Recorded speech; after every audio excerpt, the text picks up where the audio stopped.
আমন্ত্রণ সকাল ৯টার নিউজে, সাথে আছি আমি তাসলিমা আতিথি।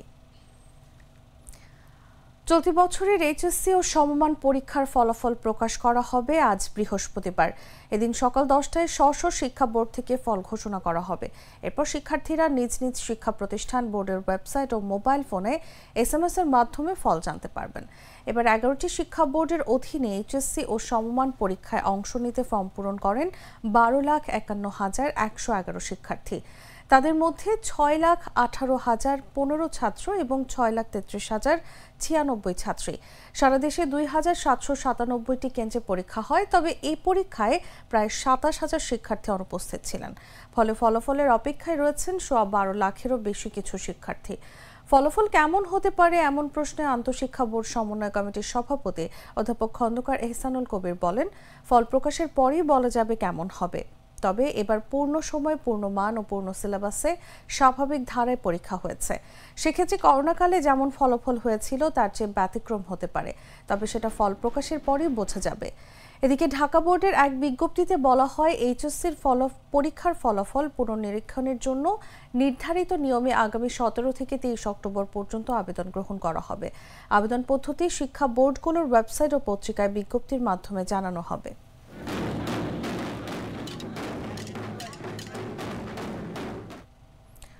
চট্টগ্রাম বিশ্ববিদ্যালয় কেন্দ্রীয় ছাত্র সংসদ নির্বাচনে ভূমিধস জয় পেয়েছে ছাত্র শিবির সমর্থিত সম্প্রীতির শিক্ষার্থী জোট। ভিপিজিএস সহ 26 পদের মধ্যে 24টিতেই জয়লাভ করেছেন এই প্যানেলের প্রার্থীরা। বৃহস্পতিবার ভোরে প্রধান নির্বাচন কমিশনার অধ্যাপক ডক্টর মনিরুদ্দিন এ ফলাফল ঘোষণা করেন। এ সময় তিনি বলেন, শান্তিপূর্ণ প্রতিদ্বন্দ্বিতাপূর্ণ পরিবেশে নির্বাচন সম্পন্ন হয়েছে। প্রার্থী ও ভোটারদের অংশগ্রহণে বিশ্ববিদ্যালয় উৎসবমুখর হয়ে উঠেছিল। ছাত্র শিবির সমর্থিত প্যানেল থেকে সহ সভাপতি হিসেবে মোহাম্মদ ইব্রাহিম হোসেন রনি ও সাধারণ সম্পাদক হিসেবে সাইদ বিন হাবিব জয়ী হয়েছেন। এর মাধ্যমে চাকসুতে 44 বছর পর নেতৃত্বে ফিরেছে ছাত্র শিবির। এই প্যানেলের বাইরে সহ সাধারণ সম্পাদক পদে ছাত্রদল সমর্থিত প্যানেলের আয়ুবুর রহমান তৌফিক এবং সহ খেলাধুলা ও ক্রীড়া সম্পাদক পদে স্বতন্ত্র প্রার্থী তামান্না মাহবুব প্রীতি জয় পেয়েছেন। ইতিহাস বিভাগের 2017-18 শিক্ষাবর্ষের শিক্ষার্থী রনি ভিপি পদে পেয়েছেন 7,983 ভোট। তার নিকটতম প্রতিদ্বন্দ্বী ছাত্রদলের সাজ্জাদ হোসেন হৃদয় পেয়েছেন 4,374 ভোট। জিএস পদে জয়ী ইতিহাস বিভাগের 2019-20 শিক্ষাবর্ষের শিক্ষার্থী হাবিব পেয়েছেন 8,031 ভোট, আর ছাত্রদলের প্রার্থী মোহাম্মদ শাফায়েত পেয়েছেন 2,734 ভোট।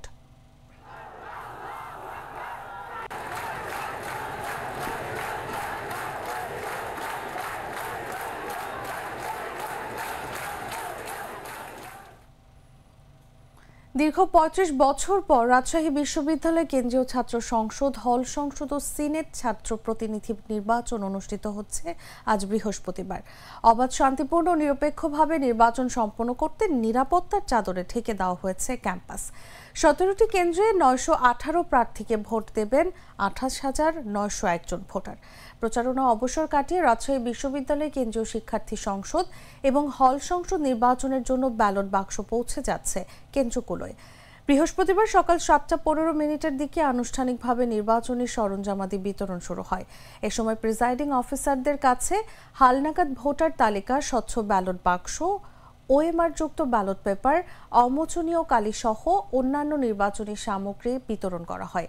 এছাড়া সংবাদকর্মীর ভোটের খবর সংগ্রহের জন্য অ্যাক্রেডিটেশন কার্ড এবং যানবাহনের পাস দেওয়া সহ শেষ মুহূর্তের কাজ গুছিয়ে নিতে ব্যস্ত সময় পার করছেন নির্বাচন কমিশনের সদস্যরা।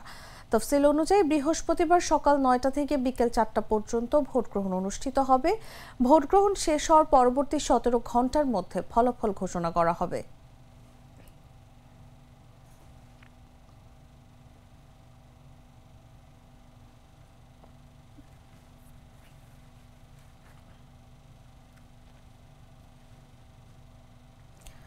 বাংলাদেশ 1989 সাল থেকে জাতিসংঘ শান্তিরক্ষা কার্যক্রমে অংশগ্রহণ করে আসছে। এ সময় একটি অন্যতম বৃহৎ শান্তিরক্ষী প্রেরণকারী রাষ্ট্র হিসেবে বিশ্বমঞ্চে পরিচিতি লাভ করেছে বাংলাদেশ। তবে জাতিসংঘের শান্তিরক্ষা মিশনে বাংলাদেশ পুলিশের একমাত্র অবশিষ্ট কনটিনজেন্টকে কঙ্গো গণতান্ত্রিক প্রজাতন্ত্র থেকে প্রত্যাহারের নির্দেশ দেওয়া হয়েছে। এই সিদ্ধান্তে বৈশ্বিক শান্তি রক্ষায় বাংলাদেশের পুলিশের দীর্ঘদিনের ভূমিকা ও ভবিষ্যৎ অংশগ্রহণ নিয়ে নতুন করে উদ্বেগ তৈরি হয়েছে। পুলিশের একাধিক কর্মকর্তা জাতিসংঘের এই সিদ্ধান্তকে বাংলাদেশের জন্য গুরুতর আঘাত বা বড় ধাক্কা হিসেবে দেখছেন। শান্তিরক্ষা মিশনে কর্মরত পুলিশ কর্মকর্তার চোখে উদ্ভূত পরিস্থিতি বাংলাদেশ সরকারের স্পষ্ট কূটনৈতিক দুর্বলতা। 180 সদস্যের এই কন্টিনজেন্টের মধ্যে 70 জন নারী পুলিশ কর্মকর্তা রয়েছেন। তারা আগামী নভেম্বরের মধ্যে দেশে ফিরে আসবেন বলে জানা গেছে। মাত্র 2 মাস আগে এই কন্টিনজেন্টের অংশ হিসেবে জাতিসংঘের একমাত্র সবচেয়ে বড় নারী পুলিশ ইউনিট মোতায়েন করা হয়েছিল।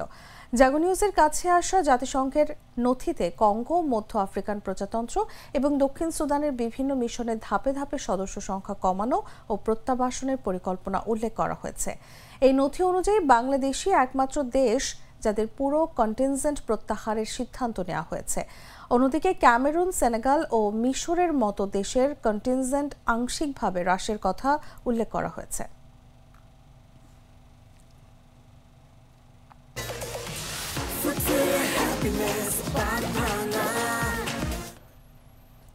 বিএনপি চেয়ারপারসন ও সাবেক প্রধানমন্ত্রী খালেদা জিয়া নিয়মিত স্বাস্থ্য পরীক্ষার জন্য রাজধানীর এভারকেয়ার হাসপাতালে ভর্তি হয়েছেন।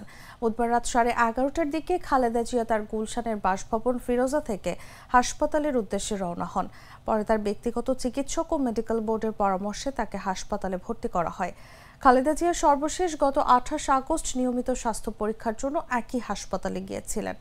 বিএনপি চেয়ারপারসনের ব্যক্তিগত চিকিৎসক এবং দলের স্থায়ী কমিটির সদস্য অধ্যাপক ডক্টর AZM জাহিদ হোসেন এর আগে সাংবাদিকদের জানিয়েছিলেন, প্রয়োজনীয় কিছু নিয়মিত পরীক্ষা নিরীক্ষার জন্য খালেদা জিয়াকে হাসপাতালে নেওয়া হচ্ছে। পরীক্ষার শেষে চিকিৎসকদের পরামর্শ অনুযায়ী পরবর্তী সিদ্ধান্ত নেওয়া হবে।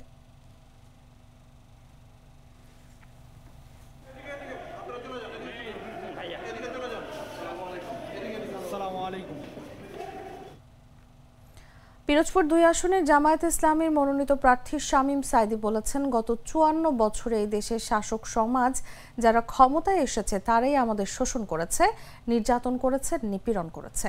কেন্দ্রীয় কর্মসূচির অংশ হিসেবে পিআর পদ্ধতি সহ 5 দফা দাবি বাস্তবায়নের লক্ষ্যে বুধবার বিকেলে পিরোজপুর পৌর শহরের টাউন ক্লাব রোডে এক মানববন্ধনে প্রধান অতিথির বক্তব্যে তিনি কথা বলেন। শামীম সাইদি বলেন, ছাত্র জনতার বিপ্লবের মাধ্যমে আজ দেশ একটি শান্ত পরিবেশে, স্বস্তির পরিবেশে ফিরে এসেছে। আমরা পিআর পদ্ধতি চাই, কিন্তু কেউ কেউ মনে করছে আমরা নির্বাচন বানচাল করতে চাই। আসলে তা নয়।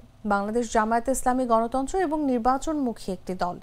বাংলাদেশে এ পর্যন্ত কোনো দলই 300 আসনে প্রার্থী দিতে পারেনি, একমাত্র জামায়াত ছাড়া। আজ থেকে 54 বছর আগে বাংলাদেশের মাটি ও মানুষের জনগণ যারা কিনা এই দেশকে স্বাধীন করেছিল সোনার বাংলা গড়ার লক্ষ্যে, সেই স্বাধীনতা আজ অবধি আমরা ভোগ করতে পারিনি। বরঞ্চ এই গত 54 বছরে বারবার দেশে শাসক সমাজ যারাই এসেছেন ক্ষমতায়, তারা আমাদেরকে শোষিত করেছে, নির্যাতিত করেছে, নিপীড়ন করেছে।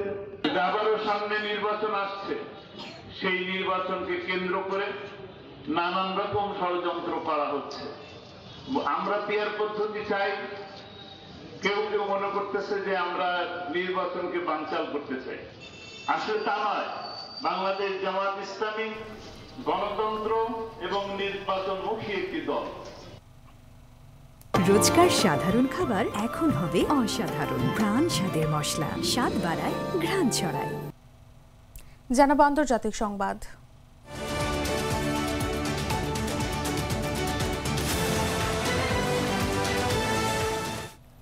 নেপালে অন্তর্বর্তী সরকারের বৈধতা নিয়ে আইনি লড়াই শুরু হয়েছে। দেশটির সাম্প্রতিক গণঅভ্যুত্থানের পর গঠিত অন্তর্বর্তী সরকার ও সংসদ ভাঙার সিদ্ধান্তের বৈধতা নিয়ে সুপ্রিম কোর্টে একাধিক আবেদন জমা পড়েছে। বুধবার সুপ্রিম কোর্টের এক কর্মকর্তা এই তথ্য জানান। চলতি বছরের 8 সেপ্টেম্বর সামাজিক যোগাযোগ মাধ্যমে স্বল্পমেয়াদী নিষেধাজ্ঞা, অর্থনৈতিক দুরবস্থা ও দুর্নীতির বিরুদ্ধে যুব নেতৃত্বাধীন বিক্ষোভ শুরু হয়। তবে সরকারি দমনপীড়নের পর তা দ্রুত দেশজুড়ে ব্যাপক বিক্ষোভের রূপ নেয়। 2 দিনের সহিংসতায় অন্তত 73 জন নিহত হয়। আগুনে পুড়ে যায় সংসদ ভবন ও সরকারি দপ্তরগুলো এবং শেষ পর্যন্ত সরকারের পতন ঘটে। পরিস্থিতি কিছুটা শান্ত হওয়ার পর সাবেক প্রধান বিচারপতি সুশীলা কার্কিকে নেপালের অন্তর্বর্তী প্রধানমন্ত্রী হিসেবে নিয়োগ দেওয়া হয় এবং সংসদ ভেঙে দেওয়া হয়। তবে এই সিদ্ধান্তগুলোর সাংবিধানিক বৈধতা এখন প্রশ্নের মুখে। সুপ্রিম কোর্টের তথ্য কর্মকর্তা নীরজন পান্ডে এএফপিকে বলেন, অন্তর্বর্তী সরকার গঠন ও নিম্নকক্ষ ভাঙার সিদ্ধান্তকে অসাংবিধানিক দাবি করে মোট 11টি আবেদন জমা পড়েছে। আবেদনগুলো নথিভুক্ত করার প্রক্রিয়া চলছে। এরপর শুনানির তারিখ নির্ধারণ করা হবে।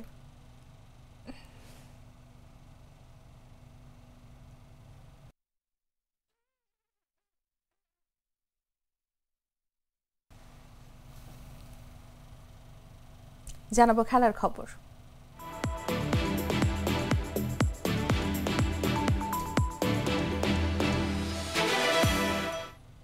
ইংল্যান্ড ও দক্ষিণ আফ্রিকার বিপক্ষে লড়াইয়ে যে ঘাম ঝরানো পারফরমেন্স দেখিয়েছে বাংলাদেশ, সেটি এবার নিয়ে যাচ্ছে দলকে আরও বড় চ্যালেঞ্জের সামনে। এবার প্রতিপক্ষ বিশ্ব চ্যাম্পিয়ন অস্ট্রেলিয়া। চলমান নারী ওয়ানডে বিশ্বকাপে নিজেদের দ্বিতীয় আসরে খেলতে নামা বাংলাদেশ আজ 7 বারের চ্যাম্পিয়নদের বিপক্ষে মাঠে নামবে নতুন আত্মবিশ্বাস নিয়ে। বিশাখাপত্তনমে ম্যাচটি শুরু হবে বিকেল 3:30টায়। 2022 সালের ওয়েলিংটনের বৃষ্টিবিঘ্নিত ম্যাচে মাত্র 135 রান ডিফেন্ড করতে নেমেও অস্ট্রেলিয়াকে বেশ চাপে ফেলেছিল বাংলাদেশ। এবার 3 বছর পর অভিজ্ঞতা ও আত্মবিশ্বাস দুটোই অনেক বেশি নিয়ে মাঠে নামবে নিগার সুলতানার দল।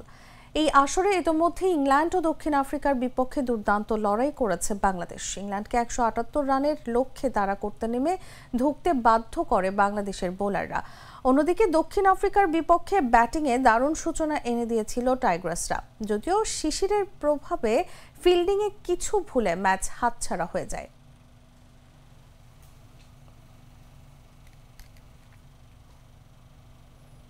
দর্শক, এই ছিল এখনকার মতো। এরপর দেখবেন বেলা 11টার সংবাদ। প্রতি মুহূর্তের সর্বশেষ খবর জানতে ভিজিট করুন jagonews24.com। ফলো করুন আমাদের ভেরিফাইড ফেসবুক পেজ এবং সাবস্ক্রাইব করুন জাগো নিউজের ইউটিউব চ্যানেল। ধন্যবাদ সবাইকে।